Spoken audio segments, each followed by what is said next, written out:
السلام عليكم ورحمة الله وبركاته. تعالوا النهاردة نعمل أحلى ممبار ني في ني بخلطة طعمها وريحتها جميلة جدا، وطريقة حشو سهلة وتسوية من غير ما يفرقع منك، والرز مستوي ومفلفل. يلا بينا نسمي الله ونشوف عملناه ازاي. معايا الممبار غسلاه كويس جدا ومخليه زي القشطة ومصفياه كويس، والطول قطعوه زي ما انتوا حابين. وطريقة تنظيفه هنقولها واحنا شغالين. معايا 4 بصلات كبار مفرومين ناعم، الممبار بيحب البصل كتير كتري عادي. ومعايا البهارات، معلقتين بهارات محشي، ومعلقة صغيرة كزبرة، ومعلقة صغيرة فلفل اسود، ومعلقة صغيرة بابريكا، معلقة صغيرة بهارات لحمة، ومعلقة صغيرة كمون، ونص معلقة صغيرة شطة. الشطة الكمية على حسب الرغبة. هندعك بقى البهارات مع البصل كويس جدا. هنفضل ندعك فيهم كده لحد ما البصل يدبل كده ويشرب من التوابل. الخطوة دي مهمة، بتفرق في طعم الممبار.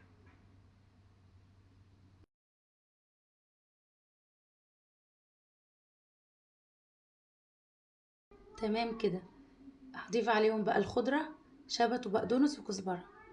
كتروا في الخضرة، الممبار بيحب الخضرة والبصل الكتير. ومعايا كيلو رز مغسول ومتصفي كويس.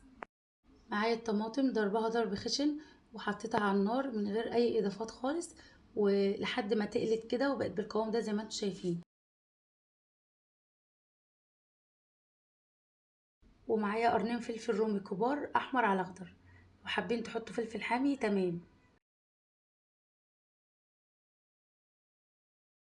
ومعايا معلقتين صلصة، بتدي الخلطة لون حلو خصوصا لو الطماطم مش حمرا معاكي. وهضيف بقى الملح على حسب كمية الخلطة اللي قدامك. هنقلب بقى كده كله كويس مع بعضه لحد ما الملح كده يختلط بالخلطة. وندوق في الوقت ده، لو حسيناها محتاجة ملح نظبط الملح. واخر حاجة بقى هنضيف حوالي نص كوباية زيت عشان تفلفل الرز، وفي نفس الوقت بتسهل الحشو. في الوقت ده بقى نقلب كويس جدا لحد ما نحس كده ان كله شارب من بعضه. وريحة الخلطة بقى دلوقتي جميلة جدا. الممبار يا جماعة ني في ني بيبقى احلى بكتير من اللي هو بنسبك له. بصوا الخلطة واخدة لون جميل وكل حاجة فيها مظبوطة. هنحشي بقى الممبار.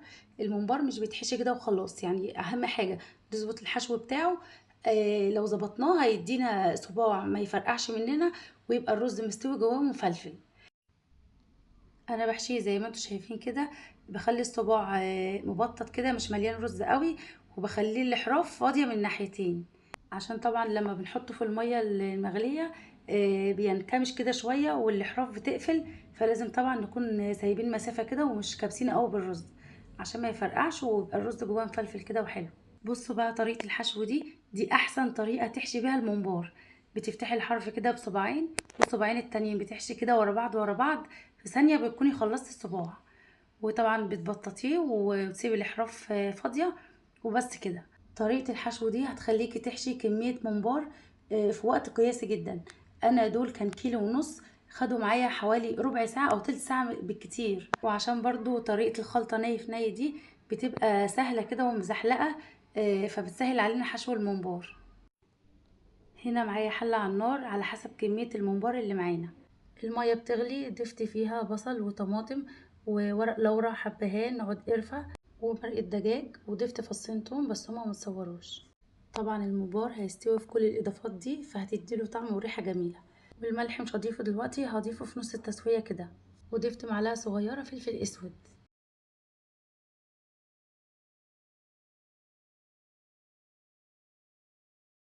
هنحط بقى الممبار في المية المغلية.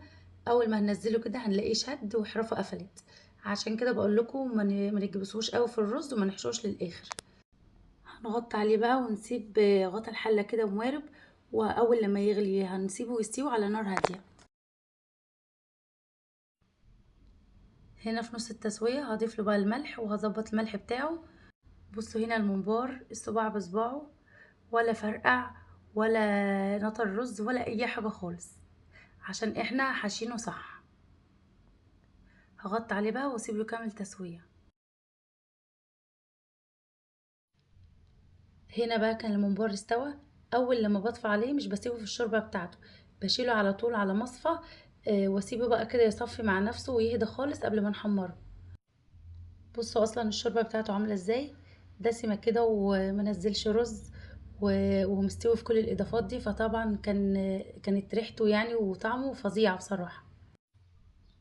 انا سبته يصفي ويبرد خالص عشان ما يطشطش كده واحنا بنحمره. في طاسه بقى هحط فيها زيت، يعني مش كتير قوي، يعني الزيت يكون واصل لنص الممبار كده. اول ما بقى بحطه بقلبه على طول عشان ما ياخدش لون احمر قوي، يعني عشان ما يتحرقش، احنا عايزينه ياخد لون ذهبي كده حلو. بصوا اول ما بحطه بروح بادئه اقلب على طول.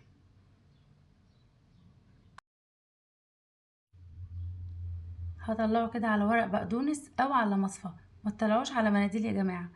والبقدونس برضو بيديله ريحه حلوه قوي كده لما بيتحط عليه وهو سخن. بصوا احمره بقى لحد ما ياخد اللون الجميل ده.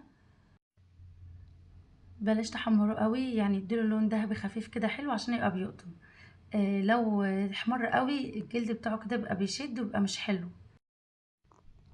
هنا بقى كنت خلصته، اللهم بارك، واخد لون جميل وهو سخن بقى كده على طول. هرش عليه رشة ملح وفلفل اسود، بتفرق جدا في طعم وريحة الممبار.